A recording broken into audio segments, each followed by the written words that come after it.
গরু নিয়ে তুমি কই যাও? গরু নিয়ে যাই হাটে ব্যস্ত। ও বাজান, এমন পাগলামি তুমি করো না। গরুটারে তুমি বেচো না বাজান। এখন থেকে গরুটারে আমিই খাওয়ামো, তোমার কিছু করা লাগবো না। দেখবা গরুটার স্বাস্থ্য ভালো হইব, দুধও বেশি দিব। সেই দর্জ আমি অনেক ধরছি, আর না এই গরু এবার আমি ব্যস্ত। চাচা গরু আবার কি করলো? দেখেন না জাকির ভাই, আমার গরুটা একটু শুকনা আর দুধও কম দেয়, সেজন্য বাবা গরুটারে নিয়ে যাইতেছে বাজার বিক্রি করতে। আমাকে কারো কথাই শুনতেছে না। আর করে না, যে দুদিন পড়ছে। আগে গরুর খাবারের অভাব ছিল না, আবার খাবারের দামও ছিল কম। আর এখন খাবারের দামও বেশি, আবার দুধও দেয় না। আর গরুর দুধ বেচে যে পয়সা পায়, তাতে গরুর খাবার তো দূরের কথা, নিজেকে সংসারই চলে না। তাই চিন্তা করছি এই গরু আমি আর রাখবো না, এটা আমি বেচবো, বেচে অন্য কিছু করবো। চাচা কি যে কন্যা, এই যুগে মানুষজন এরকম চিন্তা ভাবনা করে? আমি আবার খারাপ কি করলাম? না না, আপনি কিছু খারাপ কর নাই, তবে আপনি অনেক কিছুই জানেন না। কি জানি না। চাচা, কৃত্রিম প্রজননের মাধ্যমে গরুর জাত উন্নয়ন ও উৎপাদন বৃদ্ধি করা যায়, এটা আপনি জানেন? সেটা আবার কি? চলেন আমার সাথে।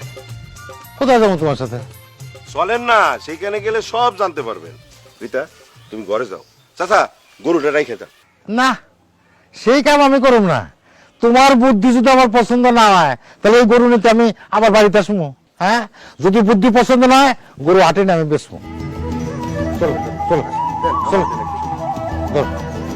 আয়, আয়, আয়।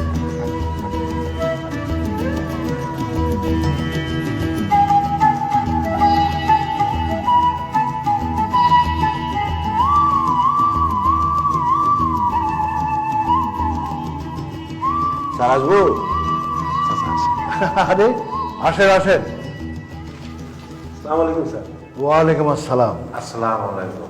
ওয়ালাইকুম। উনি কে? উনি সগীর চাচা, আমাদের প্রতিবেশী। ও আচ্ছা আচ্ছা, বসেন।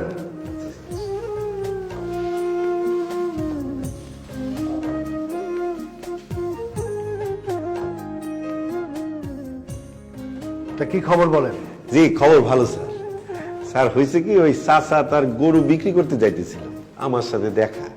তখন চাচার আমি কৃত্রিম প্রজননের কথা বললাম। স্যার, কৃত্রিম প্রজননের মাধ্যমে কিভাবে গরুর জাত উন্নয়ন আর উৎপাদন করা যায়, এটা একটু চাচারে বুঝায় বলেন। তার গরুর নাকি মাংস কম, তাছাড়া দুধও কম দেয়। এর জন্য রাগ করে চাচা তার গরু বিক্রি করে অন্য কাজ করতে চাইতেছে। ও এই কথা। তা আপনার কি সব দেশীয় গরু? জি। কয়টা? গাভী আছে 6টা আর ষাঁড় একটা। খুব ভালো। শোনেন, আপনার গাভীকে যদি দেশি উন্নত জাতের ষাঁড়ের বীজ দিয়ে গাভীন করানো হয়, তাহলে বছর শেষে আপনার গোয়ালে কিন্তু ভালো উন্নত জাতের বাছুর পাবেন, যা কিনা আমাদের এই দেশি গরুর মতো জীর্ণ শীর্ণ হবে না। হবে ভালো উন্নত জাতের স্বাস্থ্যবান শঙ্কর বাছুর, যার দুধ এবং মাংস দেশি গরুর চেয়ে অনেক বেশি হবে। আপনি হবেন লাভবান। কিন্তু স্যার, এই ভালো উন্নত জাতের সারের বীজ কই পাবো? আরে এটা তো পাওয়া তো খুব সহজ।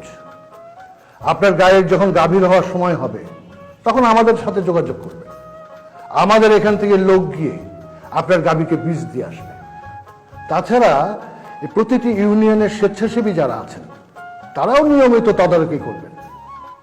আপনার কষ্ট করে গরু নিয়ে আর কোথাও যেতে হবে না। কি কোন স্যার, এত সহজ? হ্যাঁ, খুব সহজ। শুধু তথ্যগুলো একটু জানা থাকলেই হয়। ঠিক আছে স্যার, আমি এখন থেকে সব তথ্য জানবো, কোনো কিছু বাদ দেবো না। চলো যাকি, বাড়িতে যাই।